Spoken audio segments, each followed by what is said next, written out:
Hello there. My name is Nick. On the internet, I usually go by Admiral Zaitan1, so that's where you can find me most places on the internet. I'll have relevant links to where you can find me and where you can find the decks I'll be talking about in the description. I've been playing Magic since 2013, since Dragon's Maze, the final set from Return to Ravnica block. Um, I'm making this series of videos, series of deck techs to talk about the brews I made for Kaldheim and what I'll be playing on day one of the expansion. And I just wanted to share them with other people and give other people some ideas about what they might want to see on in the early days of the expansion. I'm happy to answer any questions you have about the deck in the comments, or anything you would like to see from me going forward. So if you have anything like that, please just let me know. All right, so now we're going to be looking at a Jund midrange deck for Kaldheim Standard. Just so you know, Jund has some of the worst mana among tricolored combinations in Standard at the moment because it doesn't have a Triome. But I am a Jund player at heart. I love Black Green X, and Black Green X Red is my favorite. So we have to at least look at it. Like, I gotta try it every set. I just have to. So this is what I came up with for Jund. I'm gonna spend minimal time on the cards that are already in Standard because I'm just gonna assume that you already know the cards that are already being played. Looking at the list, first we have Bloodchief's Thirst, 2 of in the 1-drop slot. It just says early removal that can be kicked later to answer anything. Yes, it's expensive if you kick it. Like, you'd rather be playing Murderous Rider or something if you're planning to kick it a lot. But this is in case. This has the flexibility of also being able to use as an early removal spell. We have 2 copies of Cheville because we destroy so many things, and it's just some way to get card advantage while also providing a good early blocker against decks like Mono Red, because if they're attacking with like Fervent Champions, even if they have 2 Fervent Champions and that are attacking as 2/1 First Strikers, Cheville is a 1/3 Death Touch, like, he'll just kill them anyway. Then we get into some of the new cards. We have Valky, God of Lies. I'm going to go over to the Scryfall page so you guys can see it better. Valky is 1 in a black for a legendary creature God. He's a 2/1. When he enters the battlefield, each opponent reveals their hand, then you choose a card from each player whose hand was revealed this way. You choose a creature card, I should say. And those players exile those cards. Then, for X mana, until Valky leaves the battlefield. That's important, because they do get them back. Notably, I've seen people mess this up. When it says until Valky leaves the battlefield, whenever a card refers to its own name in its text, that means this card. It does not mean Valky, God of Lies, specifically. So even if you use the next ability to transform Valky into the creature you stole, when the creature leaves the battlefield, even though it's no longer named Valky, your opponent will still get the card back, because Valky just refers to this card in the text. It doesn't mean a card named Valky, God of Lies. Magic is very particular with its wording. It would say a card named Valky, God of Lies if it meant specifically Valky, God of Lies. But the second ability is X mana. Choose a creature card exiled with Valky with converted mana cost X. Valky becomes a copy of that card.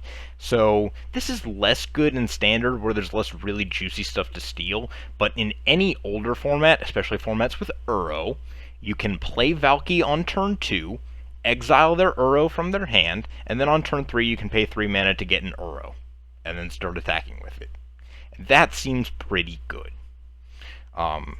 Also, for what it's worth, I'll mention in older formats, just to clarify, Valky's backside is a 7 mana planeswalker, Tibble, which we'll talk about more in a second. But I just want to note, with cards like Bring to Light and Cascade in Pioneer, in Mechanic Cascade in older formats, in Pioneer and Modern, Cascade is not in Pioneer, just Bring to Light.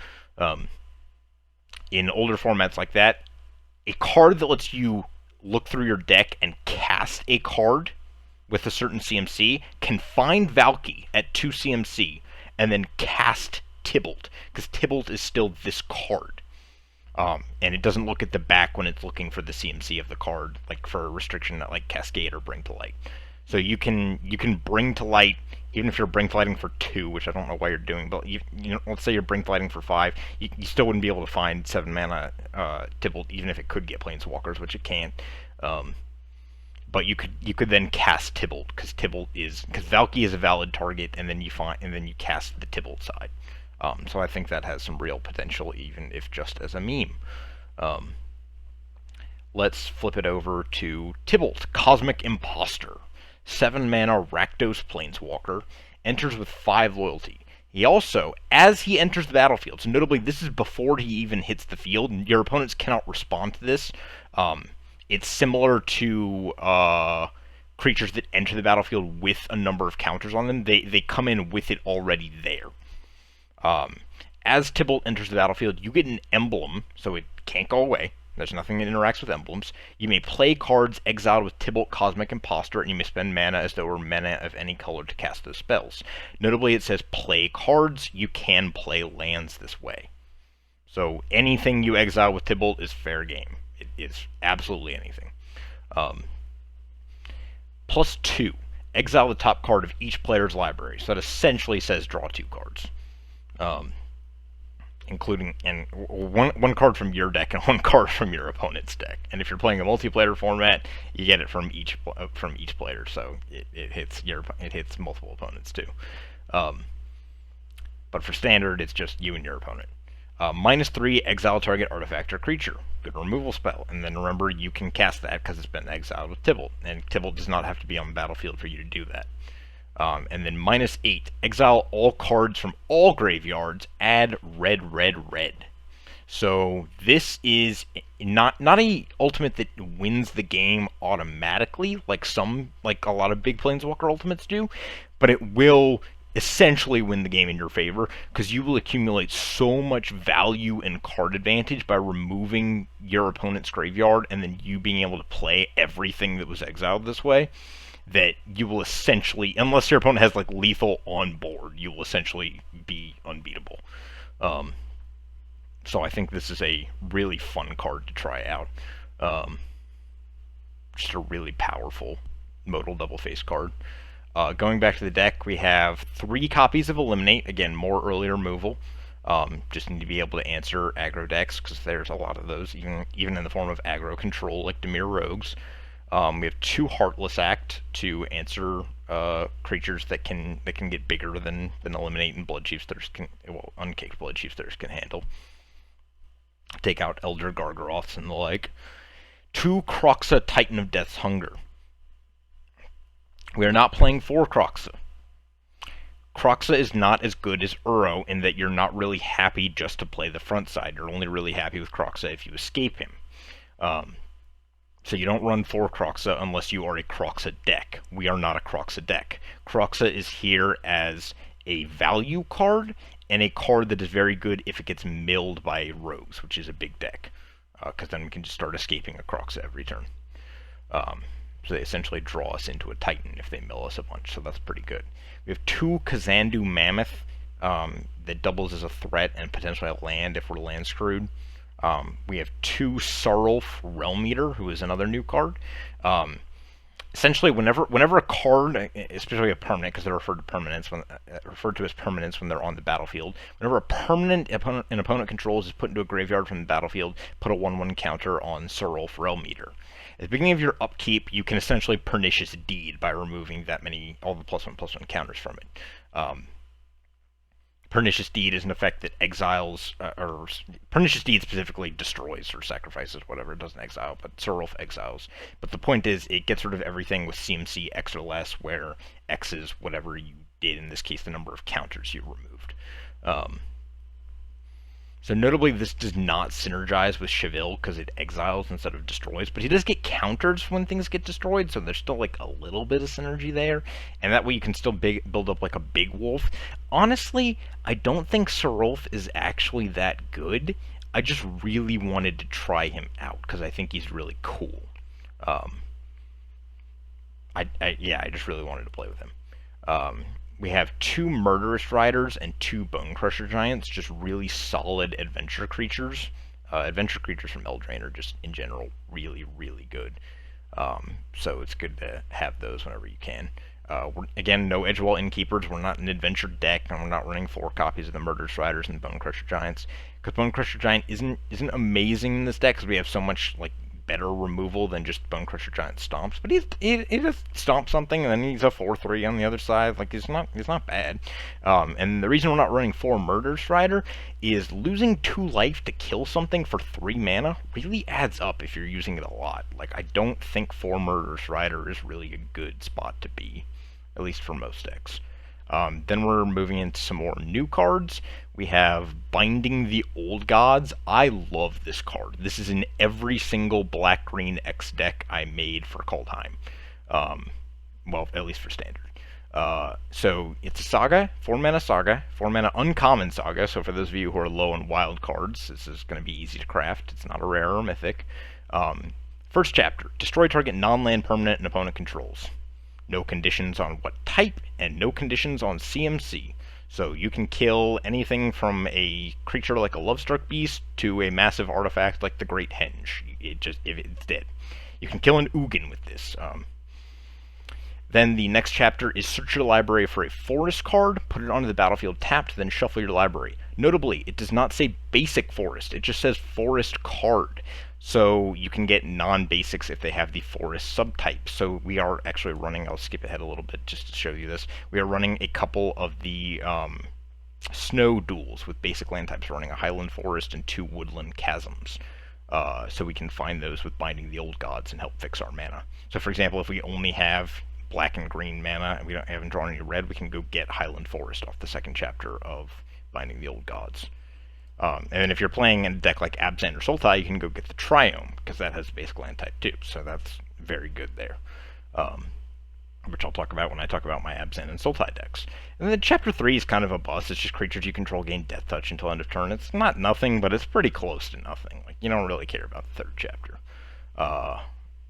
That's not really why you're playing it. Going back to the deck, we have 3 Emmersturm Predators. Immersturm Predator is the new like Falkenrath Aristocrat style card. I generally think it's less good than Falkenrath Aristocrat because it doesn't hit as hard as fast because it doesn't have haste. But I still think it has potential. Now that said, it is a Falkenrath Aristocrat style card, so it's probably better in a deck with lots of small things to sacrifice. But I just wanted to play it as like a generally good Rakdos sticky threat. Like we can sack Murderous Riders, there's something to it, keep it alive. It also just grows every turn, even if we don't sack anything, and it has incidental graveyard hate.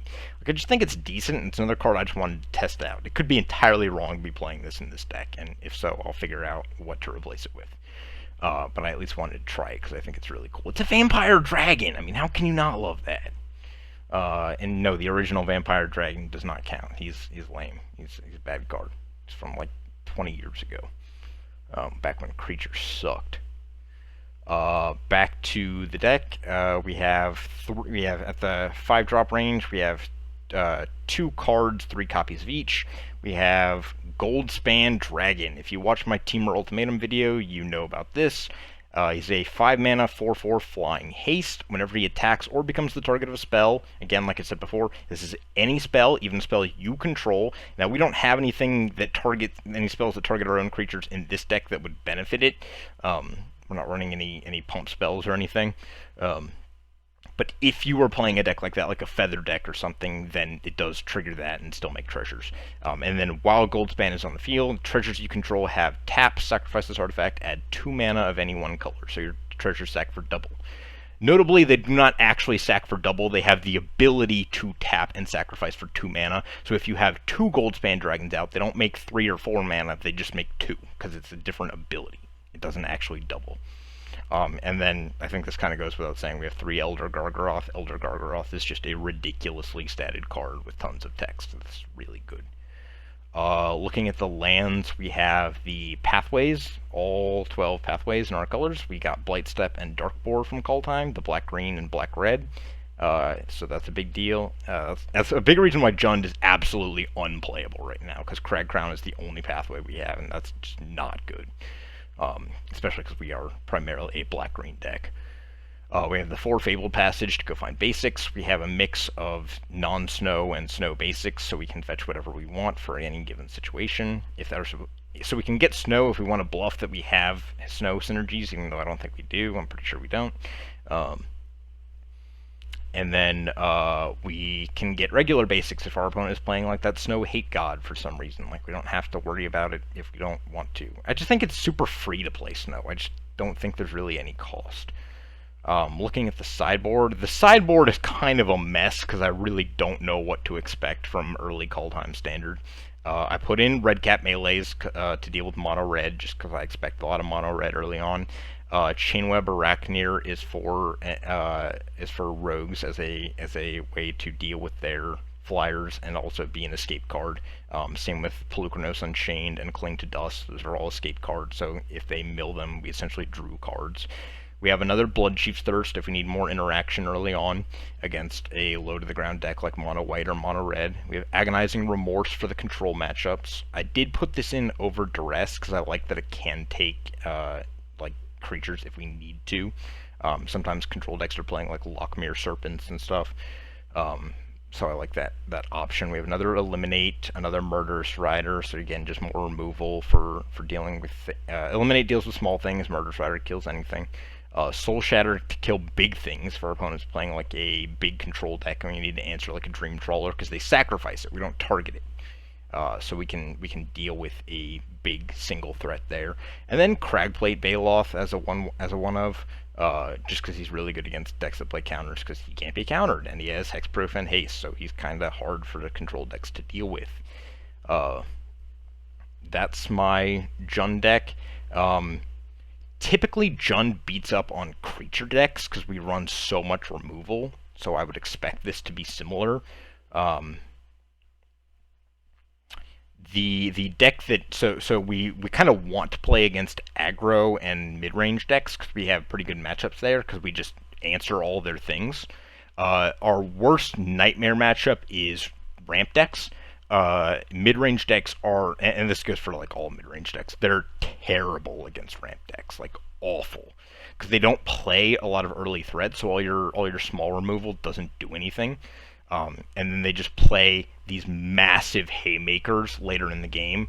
Like they'll just drop, like if they're teamer, they'll just like drop a Genesis Ultimatum and vomit their deck onto the board, and we just can't answer that level of explosive value. So don't play this deck if there's a lot of ramp in the meta. That's what I can tell you. This deck's primarily good at beating up on creature-based strategies. And I think that's where we'll stop for now. I'll be making a couple more videos even today. I'm trying to get these, at least most of my decks, out before Kaldheim releases on Thursday. Let me know if you have any questions. If you have any questions about the deck, I'm happy to answer them. Or if you want to see me build a deck, I could do that too. I'm just having a lot of fun doing this in my free time, so let me know.